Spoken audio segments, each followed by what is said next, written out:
Pourquoi la préparation mentale classique ne marche pas, ou du moins ne suffit pas, c'est ce qu'on va voir au cours de cette vidéo. Et à la fin des quelques minutes qu'on va passer ensemble, eh bien tu auras entre les mains une méthodologie qui va te permettre justement de pallier à cette problématique. Si tu ne me connais pas encore, je m'appelle Kevin Bodin, je suis notamment instructeur de la méthode Wim Hof. Je suis également coach dépolarisateur au sein de l'Académie de la haute performance et j'aide notamment les combattants mais également les athlètes de sport extrême à faire péter leur blocage interne. Si tu veux aller plus loin avec moi, si tu veux me connaître également, tu as la possibilité de rejoindre mon canal Telegram privé dans lequel je partage pas mal de réflexions, notamment en rapport avec la préparation mentale appliquée. Également, je parle de mes expériences, notamment dans du sport extrême, de la nage hivernale, de la nage en eau glacée, de l'apnée également en eau glacée, bien évidemment sans combinaison. Donc tout ce que je te partage au cours de ces vidéos sur la chaîne, eh bien, c'est des choses qui sont concrètes et c'est également des choses que tu peux retrouver beaucoup plus en détail dans le podcast privé, mais également dans tout ce que je vais partager sur le canal Telegram privé. Le lien est dans la description de la vidéo YouTube. Et si eh bien, tu veux également travailler avec moi ou simplement si tu veux parler de ta problématique, uniquement bien évidemment pour les personnes qui sont sérieuses, pour les personnes qui sont en mode compétition, qui veulent vraiment aller péter des records, eh bien tu as un lien pour prendre un rendez-vous avec moi. C'est offert, c'est 30 à 40 minutes et le but est vraiment eh bien, d'échanger ensemble sur ta problématique, de voir si je peux t'accompagner et de mettre également le doigt eh bien, là où il y a réellement la problématique. Voilà, le lien est également dans la description de la vidéo YouTube.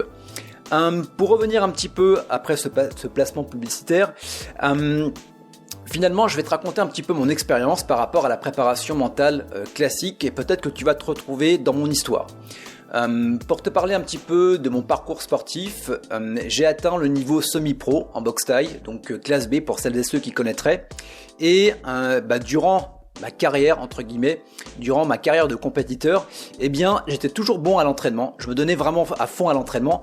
Néanmoins, j'étais mauvais en compétition. J'arrivais jamais à boxer de manière complètement libérée. J'avais toujours ce petit truc à l'intérieur qui faisait que, eh bien, j'étais toujours frustré à la fin d'un combat, même si je le gagnais. J'ai jamais réussi finalement à boxer de manière libérée sauf une fois et cette fois j'y suis vraiment allé la fleur au fusil. Pour te dire, je m'étais pas entraîné de la semaine, j'avais pas fait attention à mon poids et j'étais vraiment arrivé au dernier moment et j'étais complètement détaché du résultat et c'est la seule fois où finalement j'ai pu boxer de manière complètement libérée et vraiment me faire plaisir. Et pour te dire, eh bien j'ai réussi à mettre un KO au 3e ou 4e round. Donc c'était mon dernier combat en classe C pour celles et ceux qui auront la référence. Donc à savoir que sur moi, tout ce qui était motivation classique ne marchait absolument pas. J'avais souvent mes entraîneurs qui me mettaient la pression en me disant « Kevin, t'as intérêt à gagner ce combat-là. En plus, fais gaffe, ton adversaire il est super fort, donc t'as intérêt à y aller à fond. » Donc déjà, j'avais peur de décevoir mon entraîneur. Donc je partais avec une pression. Et en plus, à partir du moment où tu me disais que mon adversaire était beaucoup plus fort, ou à partir du moment où tu me parlais finalement des points positifs de mon adversaire, et bien au même moment où mes entraîneurs exagéraient finalement, moi je me minimisais. J'avais cette sensation de pas être légitime et je montais sur le ring, j'étais déjà perdant dans ma tête. Donc forcément, j'arrivais pas à me libérer. Ou alors j'arrivais à me libérer à un moment où forcément tu reçois des coups, à un moment tu tentes le tout pour le tout et généralement c'était le 3e round. Et puis à la fin, je perdais forcément parce que j'avais perdu le premier et le deuxième. J'étais un petit peu en mode diesel finalement. Voilà, j'arrivais vraiment à me libérer sur le dernier round, mais jamais au premier et jamais au deuxième. Et forcément, ça entraînait de la frustration parce que je regardais derrière mes différents combats et je me dis mais putain, ce mec il était largement prenable finalement. Donc ce qui m'empêchait de boxer de manière libérée, de gagner mes combats, c'était pas mon physique, mais c'était mon mental. Et là, peu importe les techniques de méditation, les techniques de respiration, de la préparation mentale avec la visualisation, finalement, ça faisait un petit peu office de pansement, ça marchait bien sur le moment, mais ça sautait à partir du moment où le stress était beaucoup trop important et c'est ce qui se passait pratiquement à chacun de mes combats. Avec ça, finalement, ce que j'ai compris, et tu l'as très bien compris également, finalement, c'était des blocages internes que j'avais. Et ça, je l'ai appris après coup. J'aurais vraiment voulu pouvoir travaillé là-dessus quand j'avais ma carrière, parce que j'aurais pu aller beaucoup plus loin, j'aurais vraiment beaucoup pu me faire plaisir aussi, et je pense que j'aurais pas arrêté aussitôt. Bref, c'est de l'histoire ancienne, c'est autre chose, j'ai travaillé dessus, je suis clairement ok avec ça. Mais le problème, quand je boxais, et c'est peut-être ton cas aujourd'hui, c'est que je m'identifiais aux résultats. C'est-à-dire que, eh bien, si je gagnais, j'étais bon, et si je perdais, j'étais mauvais. Donc finalement, je rentrais souvent dans un cercle vicieux, donc je m'identifiais en gros à mon résultat. Cerise sur le gâteau, également je me comparais. Je me comparais à mon adversaire, donc forcément j'avais une sensation de ne pas être légitime, de ne pas être à la hauteur, donc je me minimisais. Mais également j'avais cette comparaison avec les autres membres du club qui eux, eh bien, enchaînaient les résultats positifs et donc forcément je les percevais plus fort que moi, forcément.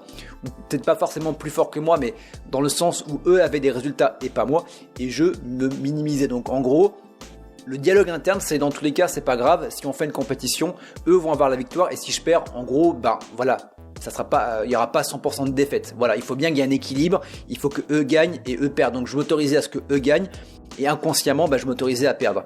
Donc tu vois, c'était vraiment du sabotage interne et c'est peut-être ce que tu vis actuellement, que tu sois en sport collectif, en combat ou d'autres sports, peu importe. Ce qui m'a pas sauvé la vie, mais ce qui aurait pu me sauver la vie, et c'est exactement ce que je travaille avec les coachés, eh bien, c'est le travail de dépolarisation. Et à partir du moment où tu travailles sur un travail de dépolarisation, et je te tournerai d'ailleurs un podcast privé sur le canal pour savoir exactement ce que c'est, donc le lien est dans la description de la vidéo YouTube, eh bien, c'est de ne pas te focaliser sur ce que tu fais, ce que tu obtiens, mais sur qui tu deviens. Et à partir de ce moment-là, tu te détaches complètement du résultat et tu te focalises sur la personne que tu deviens ou le combattant que tu deviens lors de ton entraînement et lors de ta compétition. Et là, ça change vraiment tout parce que tu as plus la pression du résultat. Et ça, c'est hyper important. Donc, de te focaliser sur qui tu deviens et non pas sur le résultat. Donc ça, c'est la première des choses. Et également, de faire un rééquilibrage de perception. Donc un rééquilibrage de perception, notamment par rapport à des peurs. Donc quand tu as une peur, je le rappelle, c'est toujours que tu vois plus d'inconvénients à une situation qui pourrait potentiellement arriver que de bénéfices. Donc là, simplement, hop, tu rechanges tout ça. Donc par exemple, les bénéfices à ce que tu déçoives, par exemple, tes coéquipiers, pas tes adversaires, mais tes entraîneurs.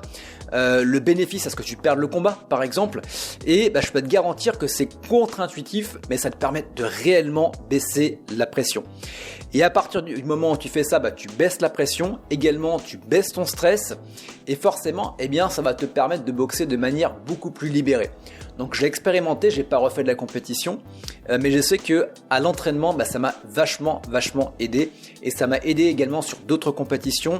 J'ai participé au championnat de France de nage hivernal, au championnat du monde également, et j'ai participé à mon challenge de faire 40 mètres en apnée sous glace où j'ai fait que 30 mètres, mais finalement, eh bien, j'étais content de moi parce que c'était pas forcément les 40 mètres qui étaient importants, mais tout le travail et toute la personne que je suis devenu au cours de ce travail sur les mois d'entraînement.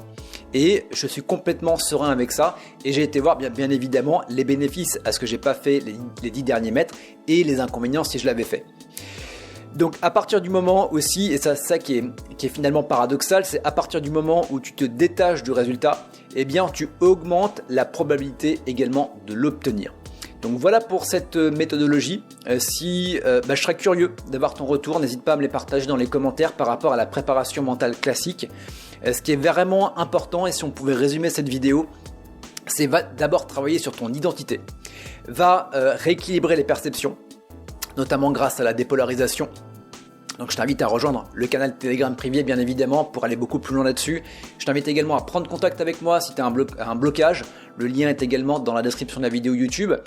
Et à partir du moment où tu fais ça, tu peux rajouter de la préparation mentale classique, des techniques de respiration, techniques de méditation, de visualisation, je les applique également, mais tant que tu n'as pas travaillé sur ce truc qui reste au fond de toi, eh bien, et je pense que tu l'as expérimenté, alors ça dépend bien évidemment les gens, il y a des personnes pour qui ça va très bien marcher parce qu'au niveau identitaire ils sont déjà ok, mais si toi au niveau identité t'es pas ok, eh bien commence par travailler là-dessus et ensuite travaille sur de la préparation mentale classique. Voilà. C'était tout pour aujourd'hui, je te laisse avec tout ça, on se retrouve sur le canal, on se retrouve au téléphone, peu importe, et quant à moi je te retrouve dans une prochaine vidéo.